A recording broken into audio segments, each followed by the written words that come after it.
Hello and welcome to our Twitter Spaces. Hi everyone, tonight we're talking about how to equip children with the skills that they need to thrive. I'm Jonathan. And I'm Lucy, and we are the co-founders of HeadteacherChat, experienced school leaders and dedicated to supporting those who work in education. And tonight we're really excited to be discussing how teachers can improve children's happiness, well-being, behaviour by teaching them how to recognise and label their emotions. Yeah, it's such an important topic, and I don't think it gets talked about enough, do you, Jonathan? I mean, it's like, sadly, it's only in recent times, really, that I've actually heard these sort of conversations coming through to the forefront. So it's really great we're discussing this tonight. And it's really important that we equip our children with life skills so they know how to handle their emotion and whatever life throws at them. Yeah, because just like adults, children need to develop strategies for managing their emotions so that they can build social emotional skills. And when children are more socially and emotionally aware and skilled, they can more effectively navigate relationships, calm down and problem solve when challenges arise, and generally just look after themselves a little bit more independently. Yeah, and unlike adults or many adults, it is very difficult for children to recognize and understand emotions in themselves and others without adult support to do so. Yeah, I mean, we all get it, don't we? Yeah, We've all seen the children who struggle to calm down when they're upset, and they find it really hard to describe their feelings. And learning how to describe how they're feeling takes a lot of practice, takes a lot of adult support. I mean, I know that I've been there myself as a teacher, looking after same here. children with additional needs, particularly, but not just additional needs children.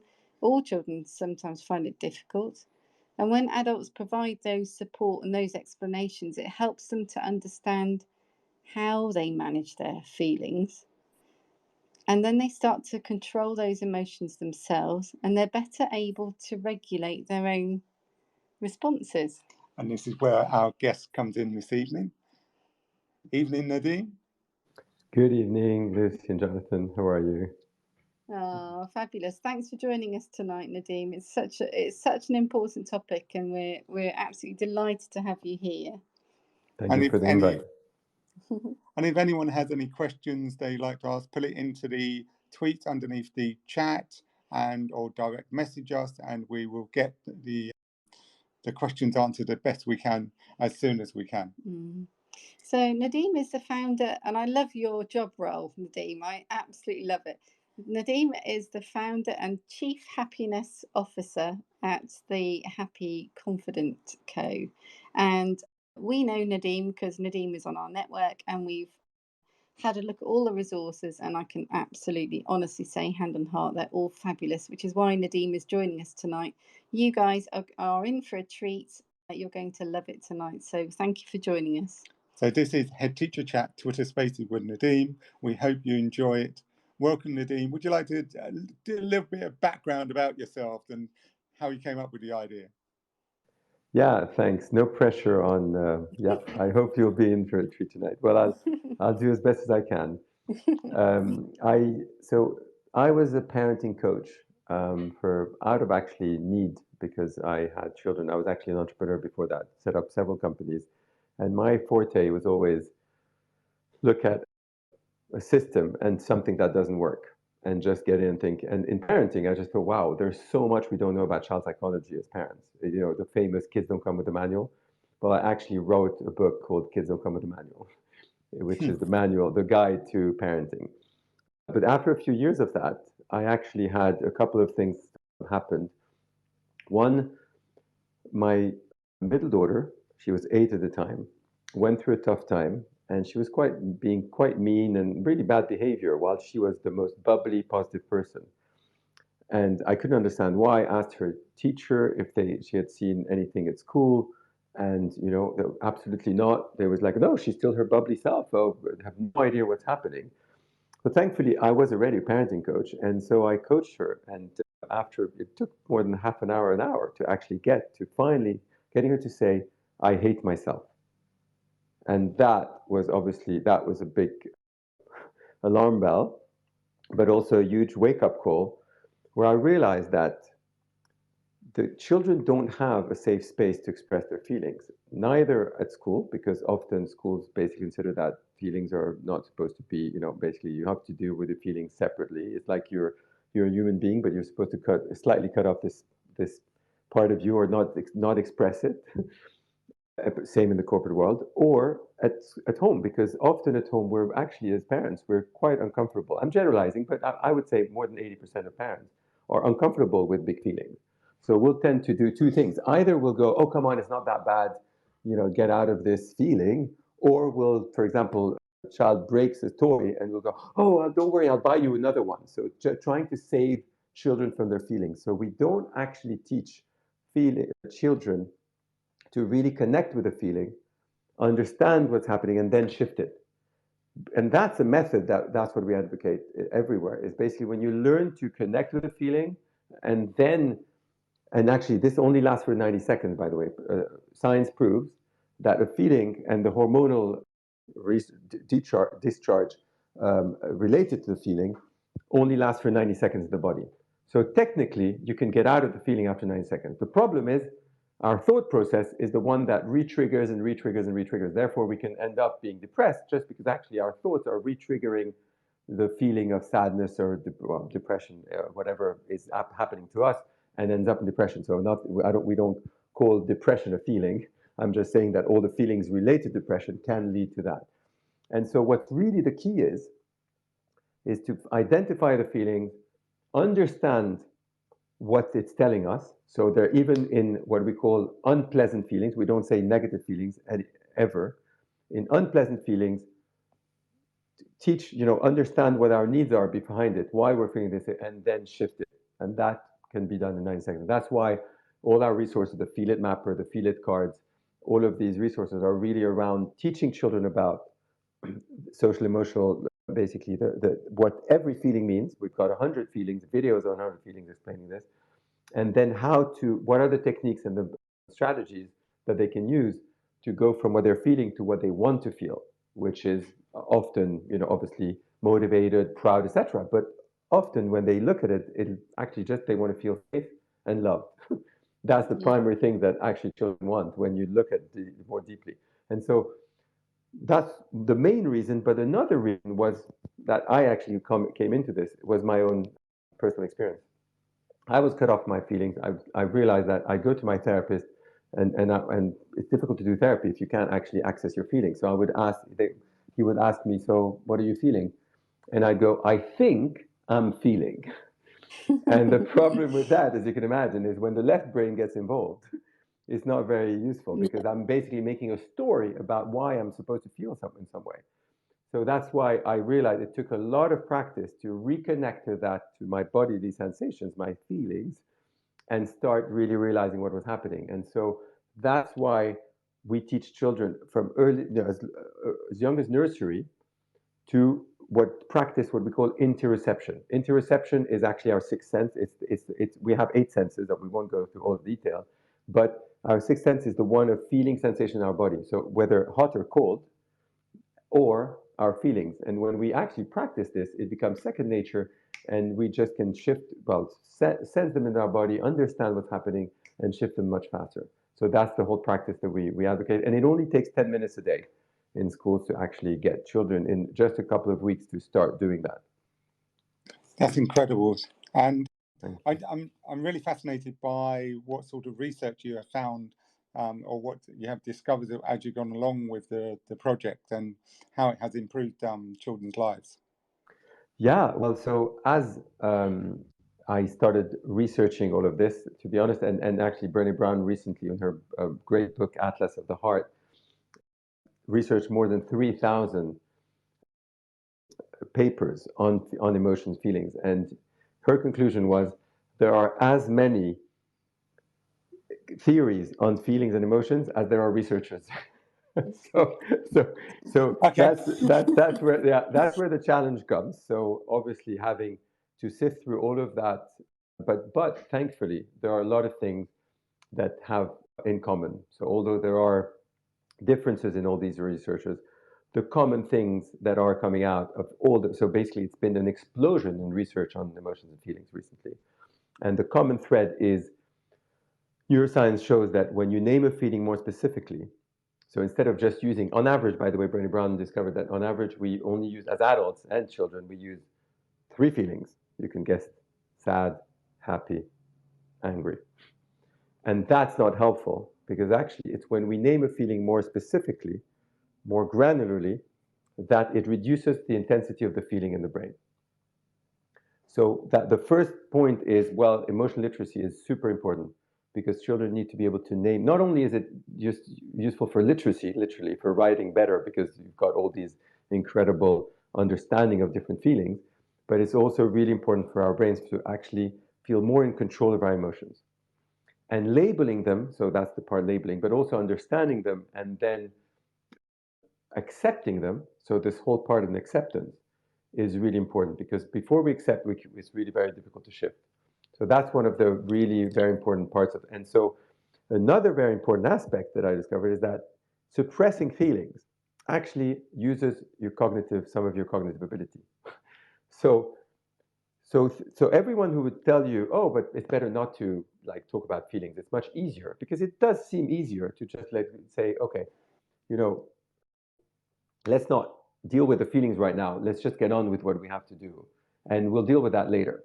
But once you know that actually it uses some of your cognitive ability, so you're not actually as effective, because your brain is dealing with the feeling and dealing with the suppression of the feeling. And then the third element that I want to bring to, and I know, Jonathan, you're quite interested in that, is the behavior. Yeah. That's what happened to my daughter. She became mean and quite difficult, and the reaction to this is, oh, that's unacceptable. You're not supposed to behave this way. Well, the problem is, well, that's actually what she was feeling, and what it's the feeling of I hate myself and not liking herself that created this behavior. So when we get to the bottom of the behavior, actually, when we start expressing feelings, it opens a door to getting to the bottom of behavior. And therefore, what we've seen in our program being implemented just in a couple of weeks is that children's behavior starts improving dramatically. And no one would have expected that. Well, no one. It was difficult to imagine how related this is. And so, but seeing the results is incredible. And that's what obviously drives us. And that's why we're becoming so, I would say, so successful in schools, because the results are very fast, very fast. And all the head teachers, the teachers tell us, children are now sharing and expressing this from their feelings. And so they understand themselves. And so instead of going into fights or whatever, they actually can explain what's happening to them. And there's a lot more understanding. And very importantly, all the program always starts with what we call the Feel It Promise, which is this form of charter where the kids as a class will agree on how they want to deal with feelings in the classroom. So obviously, first of all, ideally, they have to accept them. But secondly is when there are difficult feelings, anger, sadness of things, and they put themselves on the mapper, which is, for example, they're in the blue zone, which is the unpleasant feelings that are low in energy, or the red zone, which is high energy feelings that are unpleasant. Instead of the others going, oh my God, I don't want to get anywhere near this person, they actually come and say, oh, can I help? Oh, you're going through a tough time. So this shift of, oh, we're here to help each other out, just changes the classroom behavior, and everyone's much more helpful. So if you link this to a mentor program, where actually the older children also speak the same language, and they can help the younger children. So for example, year 6s helping the year 3 or year 4s. So for example, at recess, the year 3 or year 4 knows that they can go speak to a year 6 if they have any challenge, because they won't dare speak to an adult often, but they will gladly go speak to year 6. So the year 6 feels super proud to be able to help a younger child, and becomes basically what we call a well-being champion. And the year 3 or 4 or 5 basically gets this opportunity to just let go of something they had on their heart. And so it helps with a lot of friendship issues, etc. So I'll stop, because as you can hear, I can go on and on and on. So I'll let you ask the questions. No, it's all great stuff, Nadim. And thanks to those who are listening. If you've got any questions, feel free to put them in the chat questions below, and we will do our best to ask them. But Nadine, going back to helping children to understand their emotions. I mean, when I was in school during COVID, one thing I really noticed was that children's well-being and children's anxiety levels really dropped, and their ability to be resilient was basically knocked to the floor. And it was really challenging to keep the children buoyant and eager to learn. And all the skills that they'd learnt previously about learning seemed to kind of disintegrate, really. And so, kind of like, how do you help support that, really, in terms of with individual children? I mean, imagine if you had like a child in your school that you were worried about with their behavior. They were definitely not confident. They were more anxious. What sort of things would you do? A great question. First of all, in terms of the whole COVID situation, you're so right. There's something that a lot of research has come out showing that so children are much more sensitive than we are. So they pick up on all the anxiety. So the big problem they have is that they pick up on so much anxiety, but they have no control over the outcome. They don't even understand what it's about. Although, we've done focus groups and we see children as young as 6, 7, 8 talk about the cost of living crisis. Ukraine, I mean, just imagine, and because they can't even make sense of it, but they understand that it's something that is worrying, but they can't do anything about it. So that's the reason. And then there's actually hormones that remove some of our focus. So what happened in COVID is anxiety, as well as we all developed hormones that actually remove some of our, even though we were in a much calmer space in general, because we were at home, and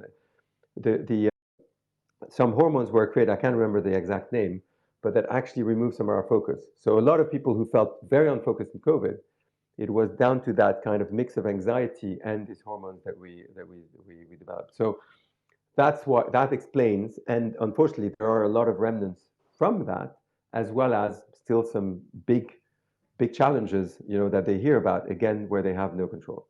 So how we deal with that is super important to have, ideally, a whole school approach. That's the best way to tackle these things, because when everyone speaks the same language, and understands and knows who to go to when they've got a challenge, for example, we said mentors and things, or a school counselor, or just a teacher that's been trained a little more than average on understanding children, because that's the beauty of what we have, is our resources can be used by any teacher without being a counselor. So for example, when we see a children that's got a challenge, we'll use our Feel It cards. And within the cards, there'll be a series of 100 actually feelings, and the children will select. And what's interesting is, that's why I created the cards with my team, is that instead of using the I think I'm feeling, you actually use a different part of your brain. So you choose a card from a point much more connected, proprioception, and so using your other senses, and therefore you choose the feelings. And so if anxiety comes out, what's interesting is to get to the bottom of what is there, because anxiety has become this big, oh, I'm anxious. And unfortunately, when they start having access to social media, kids now hear a lot on TikTok, etc. A lot of influencers say, oh, I've got anxiety. And so it normalizes it, which is both good and not so good. The good part is at least they feel that they can express this, that it's not something they should hide. Positive. The not so positive is when you normalize it too much, you can have a challenge where children suddenly put everything in the same basket. Oh yeah, I'm anxious right now, so I can't do homework, or I'm anxious, and that's not very helpful, which is why we do need the tools and resources, and actually the intervention tools. So in a pack of Feel It cards, for example, the children will start with I am feeling, and will select all the feelings. So let's assume anxious happens, comes out first, typical. But then they'll have to choose other feelings. And what more often than not happens, is when they have to then reduce this to just 3 feelings, anxious or sad, which are the most used words, will often be removed, and we'll end up with something different, which is, I might be a bit nervous about a situation, which is different from anxious. It can be, I'm disappointed by something. It could be, I feel powerless because I haven't been able to, so all of these other feelings that are much more accurate come out. And then when they look at the The next stage is what I want to feel. And then kids often will choose, I want to feel excited, motivated, all the big, what we call the yellow feelings, high energy and pleasant. But actually, often, as I explained earlier, they'll end up with the green feelings, which are pleasant and low energy. So I want to feel safe. I want to feel confident. Well, confident is a yellow, but basically much more of, calmer, more in flow feelings. And then what we work with them on is what are the strategies to go from this, well, not anxiety anymore, but potentially some nervousness, some disappointment, some powerlessness. How do we move to the what you want to feel? And then the kids learn these strategies and they become second nature, because after doing this 2 or 3 times, they end up doing it in their heads and just feeling, because we develop their interoception, and then shifting and finding the strategies for themselves. And that's where you build resilient children. When we say children are not resilient anymore, it's because they have so many feelings to deal with, they don't know how to do it, and they're overwhelmed. So They are. we have to help Yeah. them get out of this overwhelm into much more stable, much more understanding position. So that's why we've been talking about feelings a lot, but it's really important to also talk about the character skills, about the teaching children to understand what it is to be human. So we've developed the 10 powers. Now, I won't go in detail into all of them because but these 10 powers are very important because it teaches children how their brain functions. It explains the role of the amygdala and how it's their, basically their alarm system, but how to reduce the intensity of the amygdala, because it's the amygdala that creates a lot of anxiety, a lot of these, and releases a lot of hormones, such as cortisol, the anxiety hormone in the body. And it's really important to regulate that. So we teach them a lot of techniques across the whole curriculum. It's 10 videos of 8 minutes on how to understand better what's happening to them and what are the key techniques and strategies to actually become more resilient, be more mindful, be more acceptance of what is, and be more accepting of themselves and acceptance of others. I think that's amazing, and Thank you.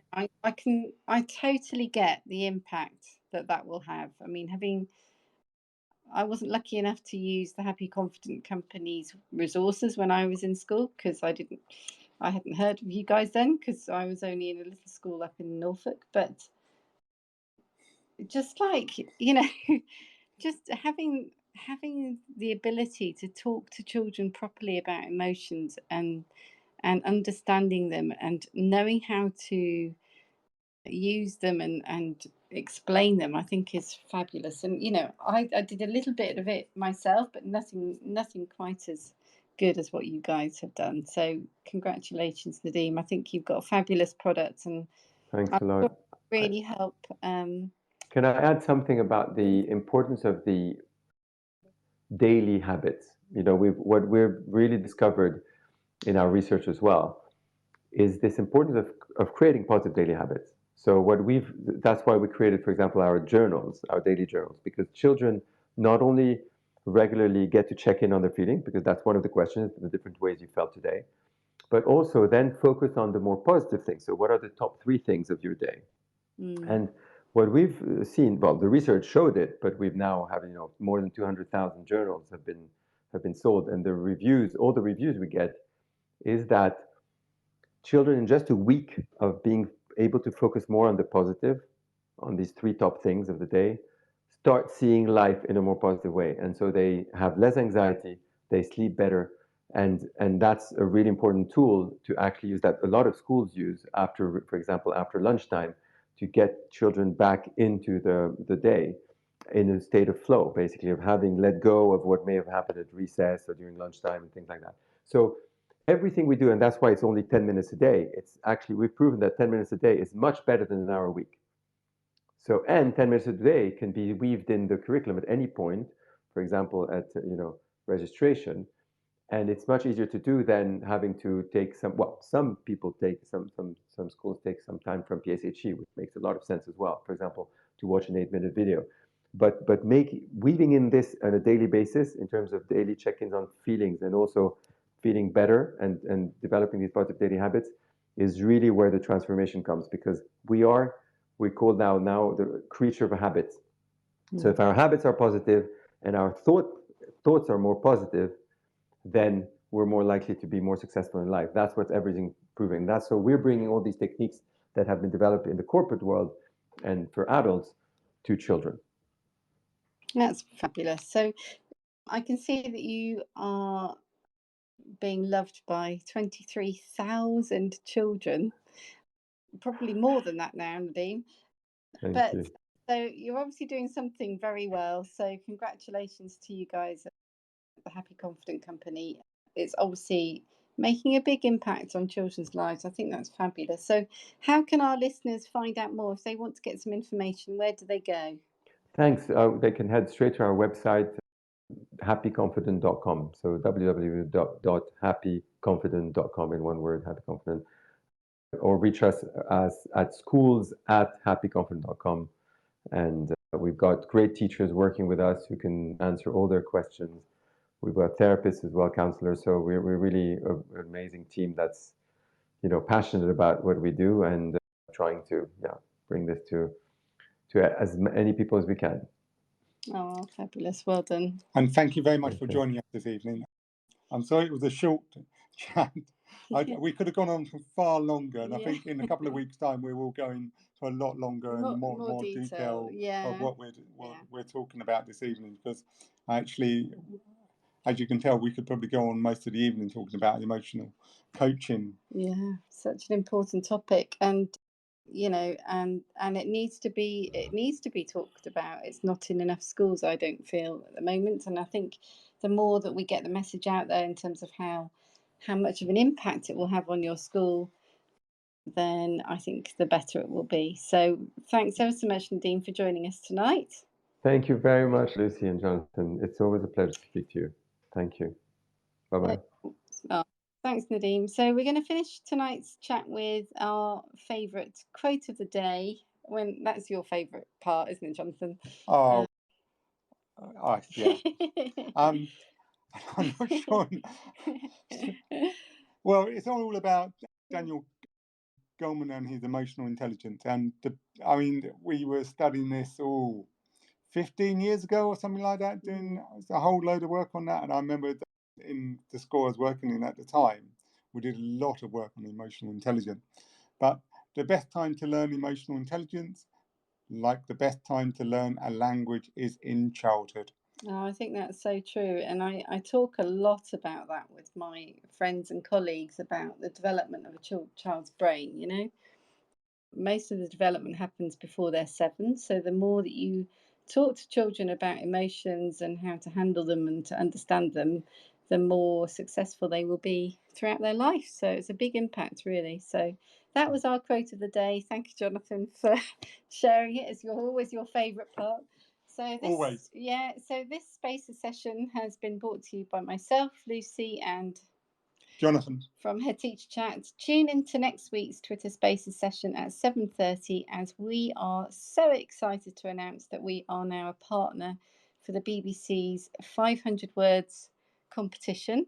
Yep. And we'll be telling all of you fabulous school leaders all about how to get your school involved and all of those lovely things that are going to be happening as part of that competition. So don't miss that one. It's going to be a great opportunity for you to really think about and plan your 500-word competition. That's the word, yeah. And we have had one question, and I think we've answered it, but where can we find the product So that from? was on, so if you go to the Happy Confidence website, which is www.happyconfident.com. Thanks, everybody. Have a lovely evening.